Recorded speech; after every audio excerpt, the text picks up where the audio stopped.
Nous sommes tous uniques, nous avons tous une vie différente. Dieu agit en chacun de nous d'une manière ou d'une autre. Dans cette vidéo, je vais te partager mon témoignage, mon histoire et comment les choses ont changé dans ma vie. Quand j'étais enfant et adolescent, j'étais plutôt timide, en retrait, et je n'avais pas confiance en moi.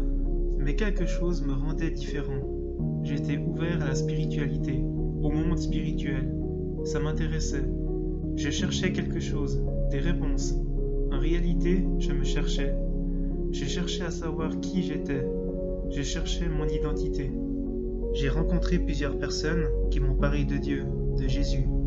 J'étais partagé. Je n'y croyais pas vraiment, mais quelque chose au fond de moi me poussait à creuser un peu. J'ai perdu mon papa dans un accident de la route il y a quelques années. Peu de temps après, j'ai fait la connaissance d'un pasteur qui avait récemment perdu sa femme. En lui, je voyais une paix rayonnante, un amour qui se dégageait. Un étudiant de mon école d'apprentissage m'a raconté qu'un jour, il a guéri un aveugle, une fois qu'il allait à la gare. Ce qu'il m'avait dit m'avait beaucoup marqué, je me suis posé beaucoup de questions. Tout ça m'interpellait, mais en même temps, je n'y croyais pas vraiment. Jusqu'au jour où j'ai rencontré une autre personne, qui m'a, à son tour, parlé de Dieu et de Jésus. Mais en plus de ça, il m'a aussi parlé de son amour pour nous, de ce qu'il a fait pour nous, par amour. Et là, mon cœur a été complètement touché. Ce n'était pas moi, mais Dieu qui me touchait. Rien n'arrive par hasard. Les circonstances, mais les bonnes, les rencontres. C'est Dieu qui est là et qui agit au bon moment, avec amour, car c'est ce qu'il est. Dieu est amour. Il voulait me toucher, me sauver. C'est pour cette raison qu'il a mis toutes ces rencontres sur mon chemin de vie. Cette personne, qui a guéri l'aveugle à la gare, m'a invité à rejoindre son groupe d'amis chrétiens.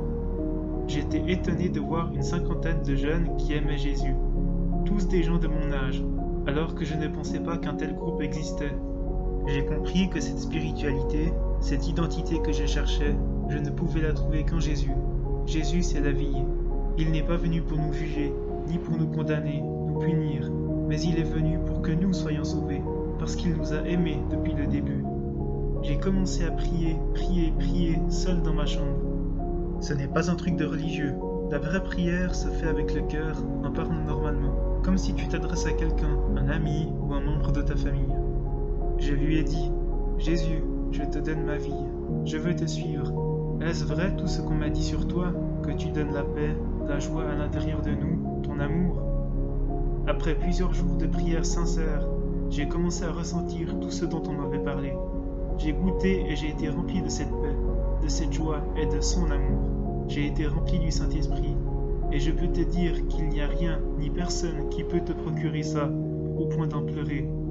J'ai tellement senti une liberté immense que j'ai pleuré comme un bébé. Un tel soulagement par cette paix. Car lui seul peut te toucher à ce point. Personne ne peut te donner une paix comme celle-là. Je peux seulement t'encourager, toi qui ne crois peut-être pas, qui est sceptique, à juste lui demander qu'il se révèle à toi. Il le fera de toute façon par amour. Tu peux lui dire que, si tout ça est vrai, tu désires le connaître sa paix et son amour. As-tu quelque chose à perdre d'essayer? Et même si tu n'y crois pas, je t'invite à faire ce premier pas. Lui fera le reste. Il n'attend que ça, et rien ne pourra te séparer de son amour.